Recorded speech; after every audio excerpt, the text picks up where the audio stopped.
Hello, we are Memphis Communiversity. Today we are practicing some AP Calculus free response questions. Today we are doing graph free response questions. This is difficulty 2 as we go from difficulty 1 through 10 to slowly master how to do these graph free response questions, which usually appear on every single AP exam.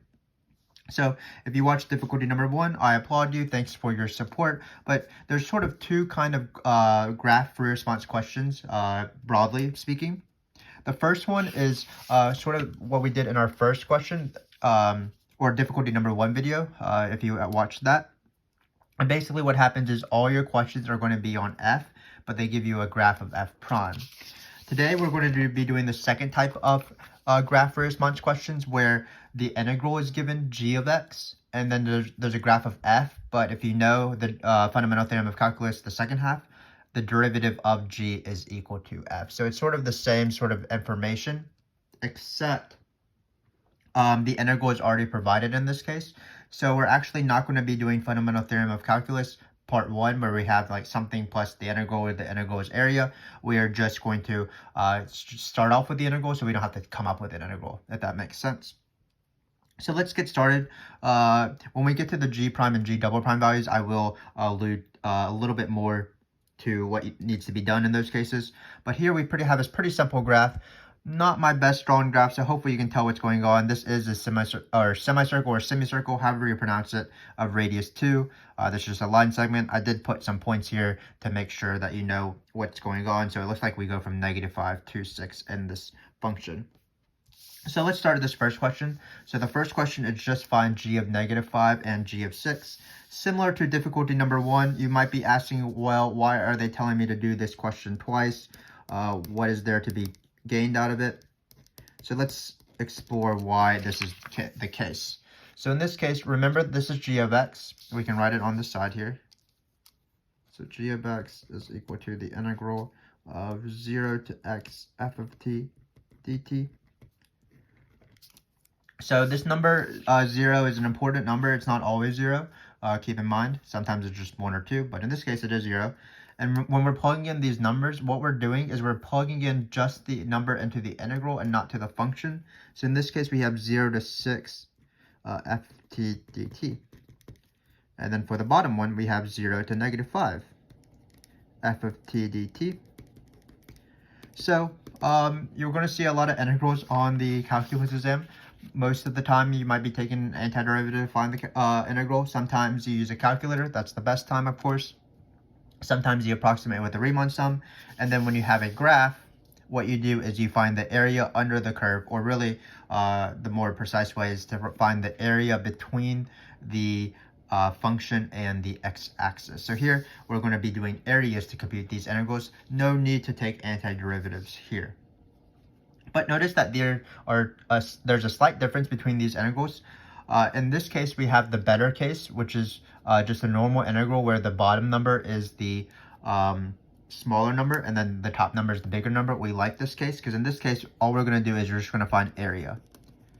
And what area we're going to find? We're going to find the area between 0 and 6. So BTW standing for 0 to 6. So if you've watched our first video, and if you watch, I guess the rest of the videos as well in this playlist, you'll know that oftentimes you'll get a number that is smaller on the top, but that's fine. All you have to do is you have to negate the integral because you want to flip the integral. So it's just going to be the flipped integral. Some people don't actually write this step out. Instead of writing area between x is equal to 0 and 6, because this is area by itself, they'll just write negative area between x is equal to -5 and 0, because it's the area between these 2 points. Some of my students do know that you have to do area, but just be careful and not write things that are technically not right. Like, don't write the integral of area. It's really the integral of f is the area.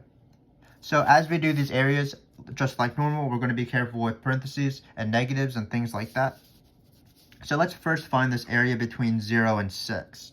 So if you look here, 0 to 6, it is a harder shape. It is a trapezoid. But keep in mind that any trapezoid, if you feel more comfortable, you can break it up into triangles and rectangles. So for example, if I drop an altitude here and here, it looks like I have a rectangle and 2 triangles. So let's find the area of this. Well, it's going to be 2 times 4 divided by 2, base times height divided by 2. 2 times 4 divided by 2 is 4.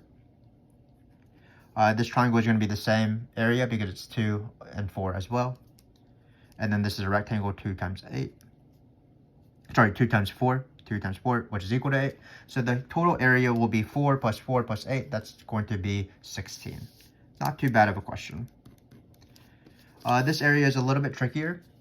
For the area between -5 and 0, notice it's 2 pieces, this triangle right here and this semicircle. Keep in mind that the triangle is above the graph, so that counts as positive area. And the semicircle is below the x-axis, so that counts as negative area. So we're going to be very careful. Before we even start, let's just write a negative, because remember we had to have a negative because we flipped the integral. And I'm just going to write parentheses right here. So it'll be the area of the triangle. So we can just write area of the triangle if you want. But we're going to do minus the area of the semicircle. Area of semicircle. Let's just draw a small little semicircle there. Because again, this triangle is above the graph. This semicircle is below the x-axis. I keep saying the above and below the graph. I mean above the x-axis. So this triangle has area, positive area, because it's above the x-axis, and then this one has negative area because it's below the x-axis. So let's just find the area of those two things. Again, let's just be as careful with parentheses as possible.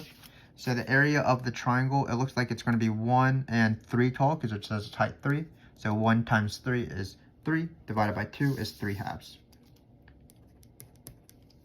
Now we have to find the area of this semicircle, which is not too bad. You just need the radius. The radius is 2. It does say it in the paragraph. So remember that the area of a circle is pi r squared. The area of a semicircle would be divide this by 2. So in this case, because the r is 2, it's going to be 2 squared over 2. One of these 2's just cancels, and you're going to get 2 pi. So it'll be minus 2 pi. And if you want, you can simplify this. Just be, again, very careful with this negative that it should distribute into both of these things, because in this parentheses was the total area between x is equal to -5 and 0. So what we're going to get is we're going to get 2 pi, because it's negative, negative, and then we're going to get minus 3/2. So again, this question is even easier than difficulty number 1, in my opinion, when you're doing these areas, because you don't have to set up the integrals. They are given for you. Just be wary of 2 things. First, if you need to, flip the integral if you put a smaller number into the upper limit of the integral, so that you do negative area instead of area. And then when you're doing areas for either one, just be careful with parentheses where areas above the x-axis positive, so positive, positive, areas below the x-axis are negative. So now we're going to be taking some derivatives. So when I see this free response question, again, you're not setting up any f values or g values using an integral and fundamental theorem of calculus. What you're going to be doing is actually you're going to be doing the second half of the fundamental theorem of calculus, which says that if you want to find g prime or g prime values, or sorry, let me go keep this straight. So the fundamental theorem of calculus part 2 says that if you take a derivative of an integral, because integrals and derivatives are basically inverse processes, what you're doing is you're just going to get the same function back.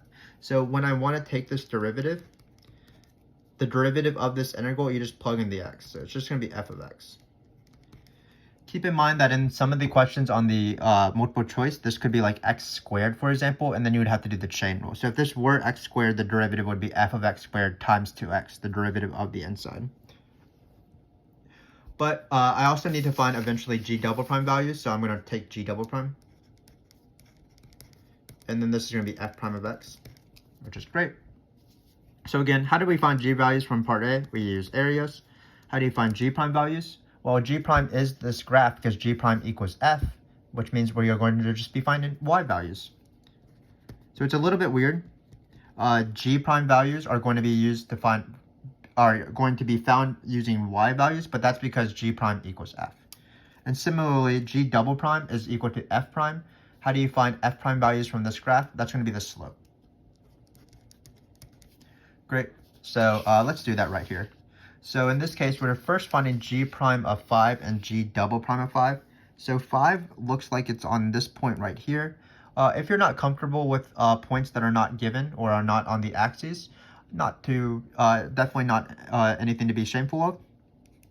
what you can do is you can just find the equation of the line, and then you can plug in some stuff. So let's find the equation of this line on this line segment right here. So I'm going to do that towards the side here. So we had the point 4, 4 and 6, 6. Not 6, 6, 6, 0 actually. Sorry about that. So basically I'm trying to find the equation of the line to find this exact y value. It is in between, but sometimes it's a little bit harder than that. So I'm just trying to give you an alternative that will work every single time. So when you have 4, 4 and 6, 0, I'm going to find the slope first. That's going to be y minus y over x minus x. That's going to be 4 over -2, which is -2. So this is my slope. Then I can do point slope form with this point right here. So it'll be y minus 0 equals 6. That's not how you do it. So let me try again. It's y minus the y coordinate equals the slope times x minus the x coordinate. So when we plug in, so let's first find g of prime. Again, we'll write this right here. Sort of unorganized, but that's how it usually is in these videos. So g prime of 5, again, is f of 5, because g prime of x equals f of x. So we're just going to look at the y value at 5. So all we're going to do is we're going to plug in. Notice when we plug in 5, you'll get 5 minus 6, which is -1, times -2. So this is 2. Again, you probably could have eyeballed it. Like it's midway in between 0 and 4. But just to be safe. G double prime of 5 will be pretty easy as well. Because again, G double prime will be slopes of the f graph, because it's f prime. So it's f prime of 5. We found the slope. The slope is -2. So again, anytime you want to find a g prime value, you'll be looking at y values. Anytime you want to find a g double prime value, you're going to be looking at the slope at these line segments. Let's keep going. There's a few more to do, but they're still not too bad. Looks like they want me to find g prime of 2. Not going to be bad. So that's just the y coordinate. It looks like it's 4. So it's f of 2, which is 4. The y value at at x equals 2 for the function f. G double prime of 2 is a little bit tricky. They do want me to find g double prime of 2. But g double prime is a little bit tricky because there's no slope here. It's the intersection of 2 line segments. And you can't really have 2 slopes. Like you can have the slope of this line and this line. So that means the slope doesn't exist. So this one actually doesn't exist. I call it a sharp point because, or a corner. Again, this slope doesn't exist here because it's sharp. Finally, they want me to find g prime of -2 and g double prime of -2. But again, it won't be too bad. So it looks like g prime of 2 again is f of 2. So that's going to be the y value at -2. This is a semicircle, so this point right here is going to be at -2. Because it's a semicircle, so that's the radius. So this one's -2. And then they do want to find us at the very end to find g double prime of -2. Again, that's going to be the f prime value, which is going to be the slope again. And here, at the semicircle, the graph has a horizontal tangent line. That will come up later, which means that the slope is 0.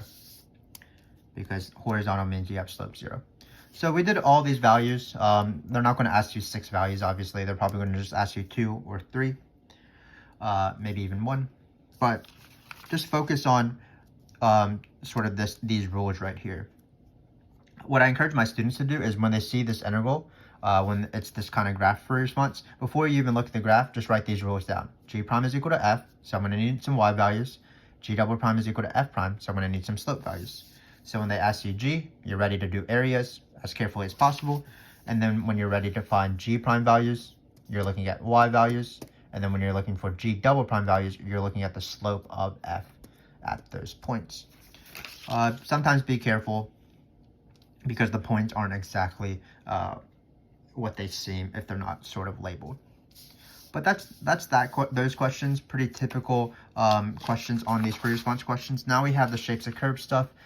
Just to help you out, I am going to rewrite the rules. So these are the rules for f from our difficulty 1 video, but I'm going to rewrite the rules for this g video as quickly as possible, just to go over them though.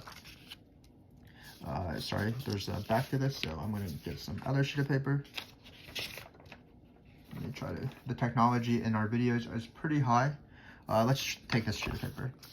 Great. So I'm going to make this grid thing, but in the context of G now. And what justifications I like. So G is increasing.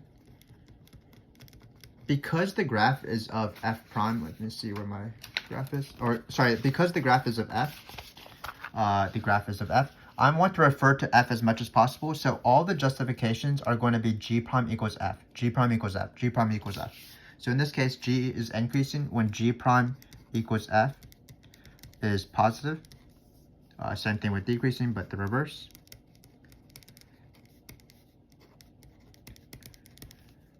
So again, G prime equals f. Never using the word slope, never using the word derivative, never using the word graph, I always specify G prime equals f. Same thing with concave up. Hopefully, if you watched the last video, you are less confused about that this justification is G prime equals f is increasing. So just keep in mind that, again, the confusing thing is that increasing appears in both of these rules, but this one is G increasing, this one is G prime increasing to tell you about G concave up.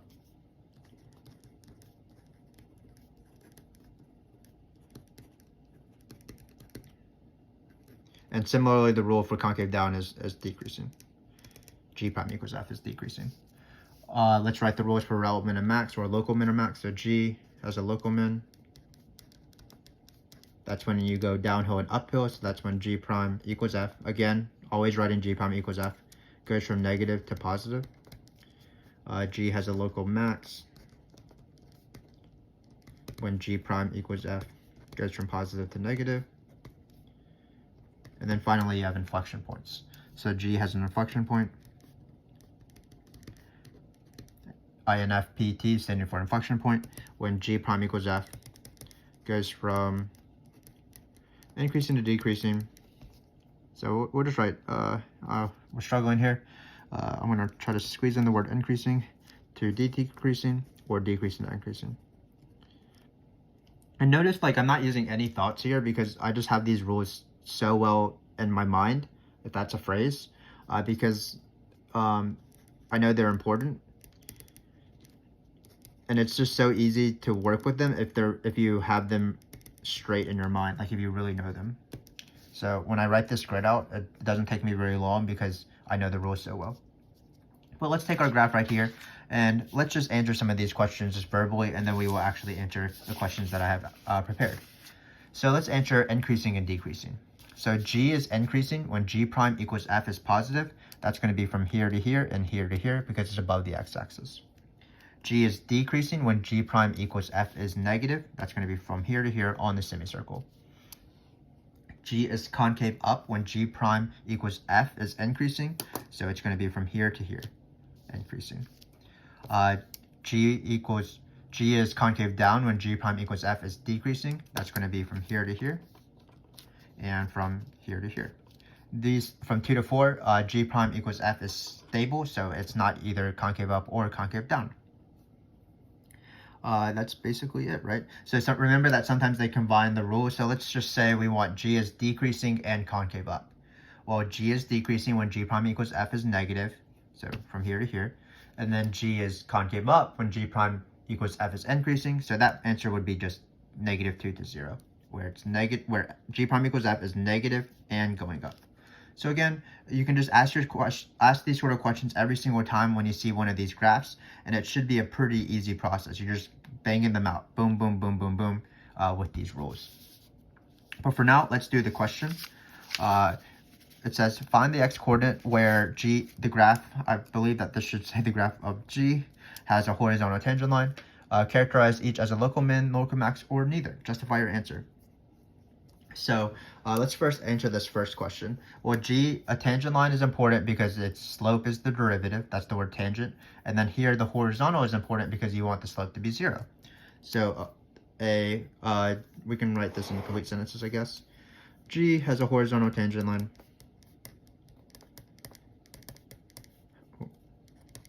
We'll just write tan line at certain numbers because G prime equals f is equal to 0. So we're going to go to our graph. Looks like it is going to be Do they want us to do it in the interval? Oh, it doesn't matter. Looks like it's going to be whatever this number is, 1, 2, 3, 4, -4, 0, and 6. Usually, they don't usually include the endpoints here, so I'm going to change the question slightly. So I'm going to say find the x-coordinate of each point at which G has a horizontal tangent line between the interval, like not including the endpoints, because sometimes the endpoints are kind of weird, so they don't include the endpoints. So just here, I'm not going to include the 6 because that is the endpoint. Sorry for that little thing, but sometimes that happens and you don't want to include the endpoint if it does give you this open interval. So here, again, G has a horizontal tangent line when G prime equals F is equal to 0. So here and here. And now we're going to categorize each of them as a rel, min, or max. Again, when I like to do my shapes of curves questions, like this one right here, I like to write the justification out before I write the answer. So G has a local min or relative min at a certain number because G prime equals F. Again, this is always the subject of my justifications. Goes from negative to positive, where you can write less than 0 to greater than 0. And then I'm going to write the justification for local max while I'm here. Local max. Not the best grammar, but it isn't a grammar test, it is a math test.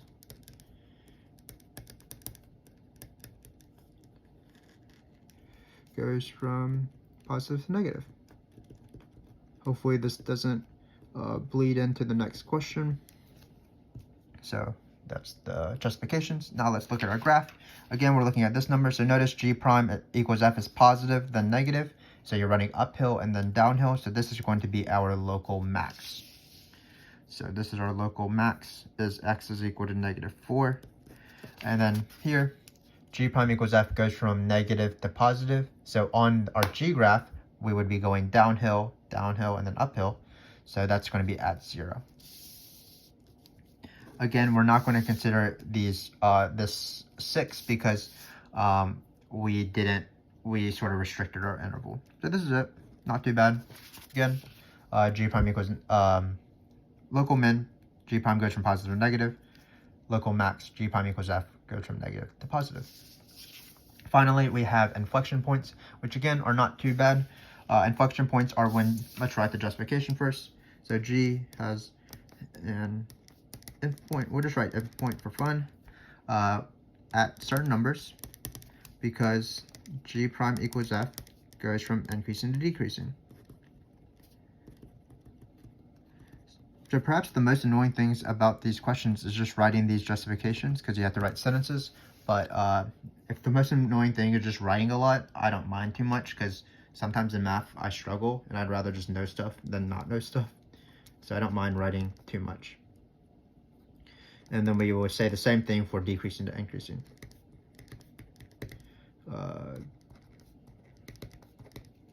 Like to write my rules down first because I might get points for them, even if I misinterpret the graph.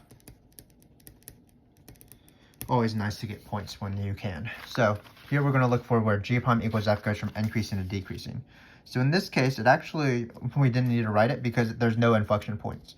We're increasing right here, but then we don't go decreasing. We just like sort of plateau. So this is not an inflection point. One of my students thought that you went from increasing to decreasing technically, so that made all of these inflection points, but that's just not how it works. The inflection point has to be single points. So in this case, there were actually none, so we can sort of cross this out even. So that was a waste of time, but whatever. Sometimes you waste time as you're doing math. And then let's look at where G prime equals F goes from decreasing to increasing. So be careful, the semicircle is the instance of this. G prime equals F is decreasing, so it's concave down. G is concave down. And then, right, so G is concave down when G prime equals F is decreasing. So here is where G is concave down, and then here is where G is concave up because G prime equals F is increasing. So this point right here is the inflection point because G prime equals F went from decreasing to increasing, which meant G went from concave down to concave up. So it changed concavity, which is the inflection point. So in this case, it is -2. And we are done. Let me just go over what we did in these free response questions, and then I will let you go. So in this question, When you have a given integral like this, with the graph of the function being f and the given is g, and g is an integral of f, what you want to do immediately is just write g prime equals f, because that's how the derivative works. In these easier examples, there might be like a 3x here, so then it would be 3 plus f of x. But for these, when it's just the lone integral with the x on the top, it is just f of x. G double prime immediately becomes f prime. So when we want g values, we're going to do area. G prime values, we're going to do y values. G double prime, we're going to do slopes. So for g values, just be careful if you're plugging in a smaller number, you do negative area instead, and you're always finding the area between the two and limits of the integral. Just be careful when you're doing area, just put in parentheses. Positive area is above the graph, negative area is below the graph. When you're finding g prime and g double prime values, this handy chart is useful. G prime is equal to y values, g double prime is equal to slopes on the graph of f. So just be careful. If it's not indicated or if it's not easy to see, you can do a little bit of algebra to find exactly y values and exact slopes and things like that, instead of using rise over run in your eyes. G double prime values, just be careful for sharp points and horizontal tangent lines. So at sharp points, g double prime, which is equal to f prime, doesn't exist because the slope doesn't exist there. And at this horizontal tangent line, g double prime equals f as g double prime, which is equal to f prime. Can't really can't really say what I'm thinking right now. So g double prime, which is equal to f prime, has slope 0, so it's 0 here. I did not explain that very well, but we will move on because the more important stuff is the rules, of course.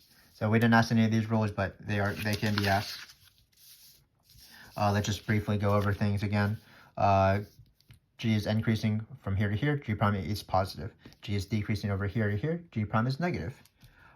G prime equals f is decreasing, that means g is concave down here, also concave down here. G is concave up when g prime equals f is increasing, so it's from here to here. This was the local max because g prime equals f went from positive to negative. This was the local min because g prime equals f went from negative to positive. And finally, this was the inflection point because g prime equals f goes from decreasing to increasing. So again, once you have watched this video series, we hope that you continue to do so. We do appreciate your support of this channel by your views. But hopefully as you watch this, all of these questions sort of roll off the tongue. You don't really have to think about them. You're just looking at a picture and just like saying, oh, this is going up, or oh, this is positive, and stuff like that, if you know the rules precisely. And what that entails is just knowing exactly what the subject of all the verbs are. So here, not just knowing increasing concave up, but knowing g is concave up and g prime equals f is increasing. If you know this handy little grid, you should be fine in terms of all these shapes of curves questions. So again, we do hope you continue watching this video series. We'll just slowly increase in level.